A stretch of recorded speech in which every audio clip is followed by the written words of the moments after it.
يا سائلي عن مذهبي وعقيدتي، رزق الهدى من للهداية يسأل. اسمع كلام محقق في قوله لا ينثني عنه ولا يتبدل.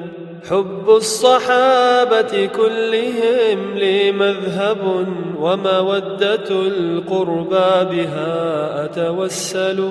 ولكلهم قدر على وفضائل، لكنما الصديق منهم أفضل. وأقول في القرآن ما جاءت به آياته، فهو الكريم المنزل.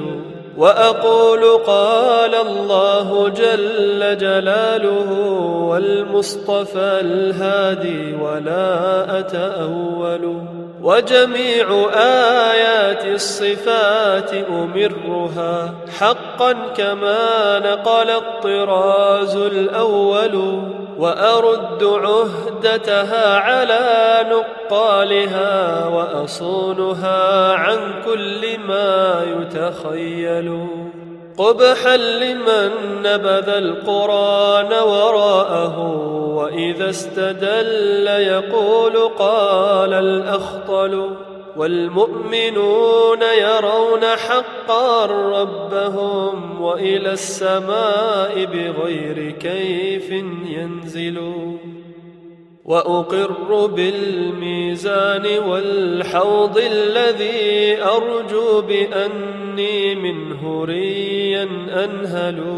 وكذا الصراط يمد فوق جهنم، فمسلم ناج وآخر مهمل. والنار يصلاها الشقي بحكمة، وكذا التقي إلى الجنان سيدخل.